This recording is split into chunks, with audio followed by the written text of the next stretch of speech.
l'intérieur et de la diaspora, Maliennes de Maliens, jeunes et vieux,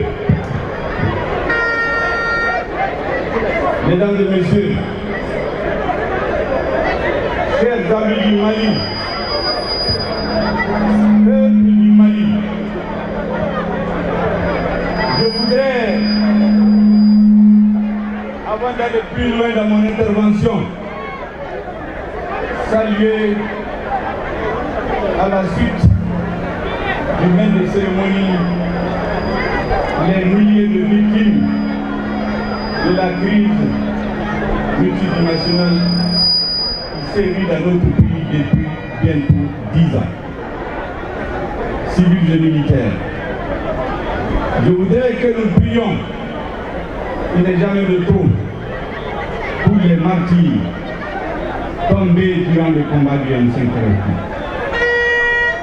Mesdames et messieurs, je voudrais aussi que nous ayons une pensée pieuse pour les morts de Sikasso, de Caille et les blessés d'autres villes. Mesdames et messieurs, il y a un militant du M5 RFP qui aurait dû être là aujourd'hui. Mais Dieu en a décidé autrement.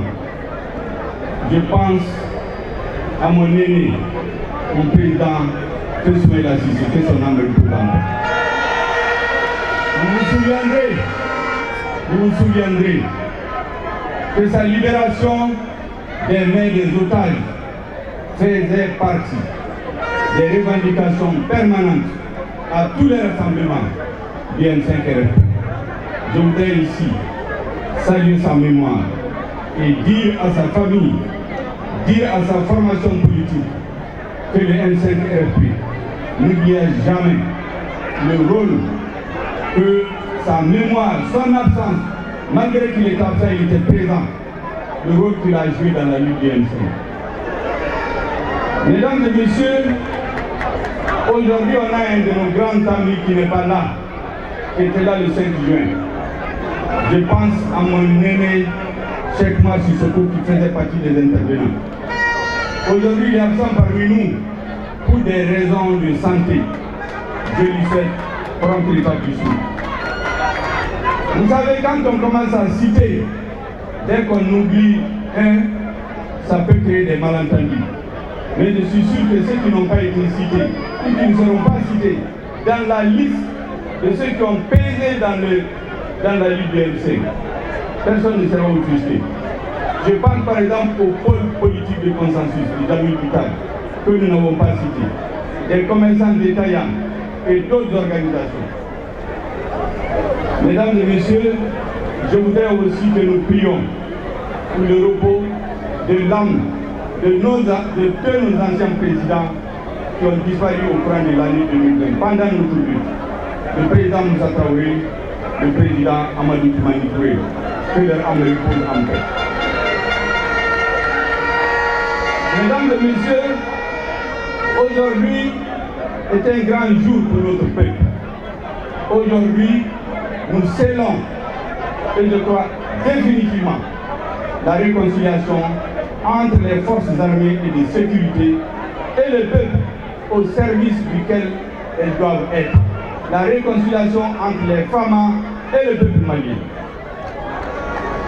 Mesdames et messieurs, le M5 RFP, comme son nom l'indique, c'est un rassemblement des forces patriotiques.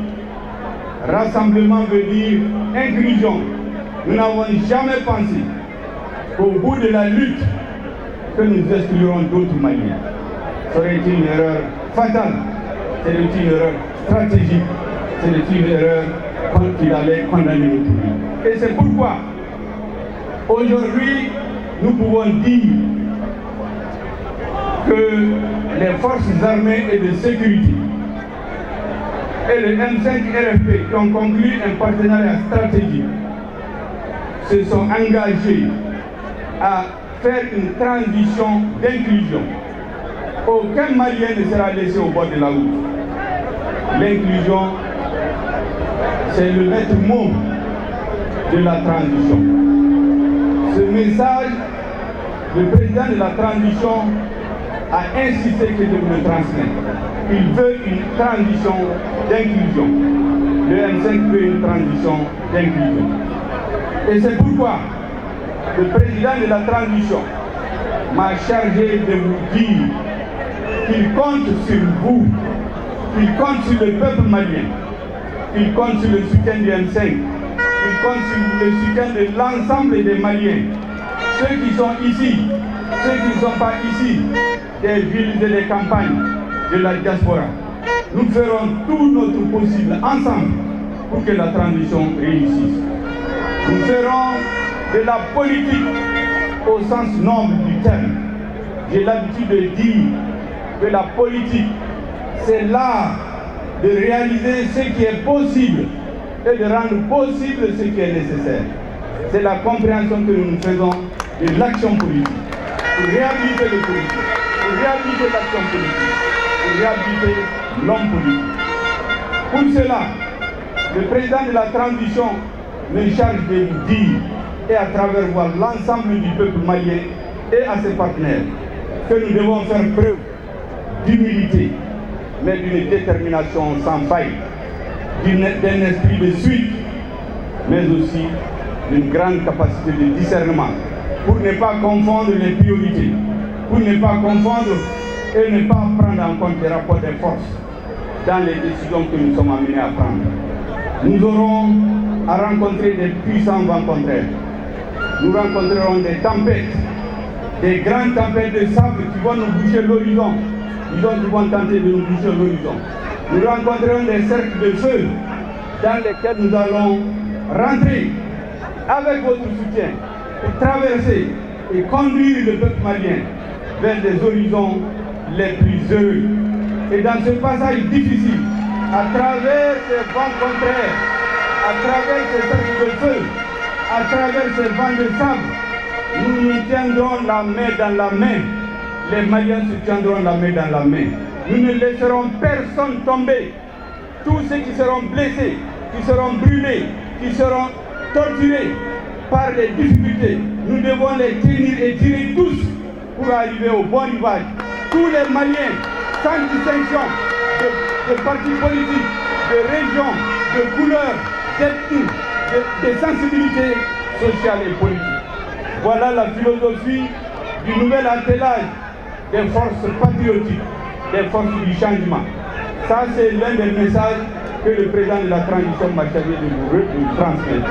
Au nom des forces armées de sécurité et de toutes les forces acquises au changement. Il m'a chargé aussi de vous transmettre le message suivant et à travers vous à la communauté internationale. Le Mali est un grand peuple. Le Mali n'est pas un peuple d'ingrats. Le Mali a été toujours au secours lorsque sa contribution a été nécessaire. C'est ici, à cette place, que le président français en 2013 a dit qu'en intervenant au Mali, la France payait une dette. Parce que les Maliens se sont battus pour libérer la France.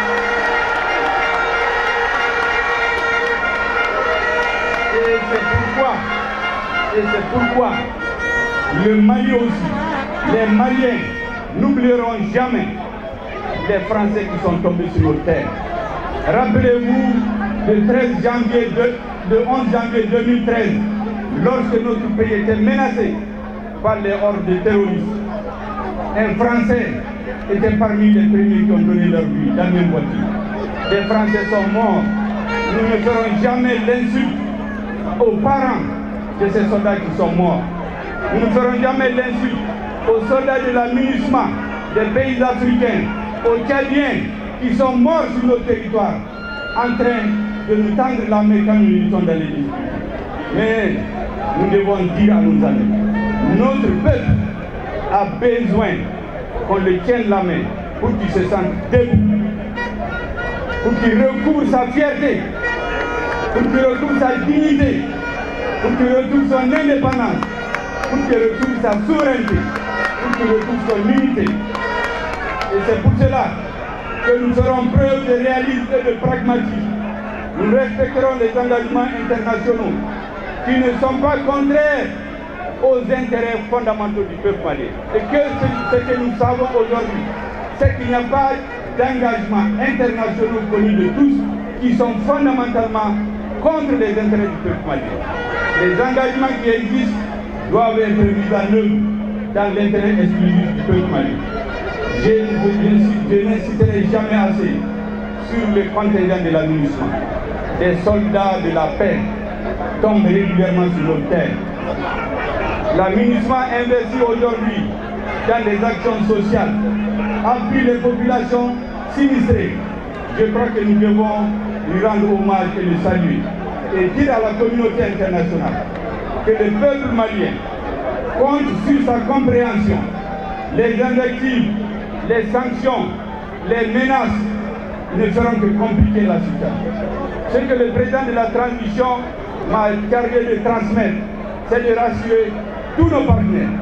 Le peuple malien veut retrouver son indépendance, sa dignité. Il veut travailler dans l'honneur et nous sommes particulièrement attentifs. Nous resterons attentifs aux préoccupations de nos principaux partenaires, que sont les pays qui sont venus nous tendre la main lorsque nous étions dans les difficultés. Mais nous avons besoin aujourd'hui d'un nouveau souffle, d'un nouvel horizon pour que nous retrouvons l'honneur, la dignité du peuple malien. Comme Malien Djamé s'est dit Ama. Malien, nous avons essayé Kakuma Minifo, Kakuma Barkama Bamanakan.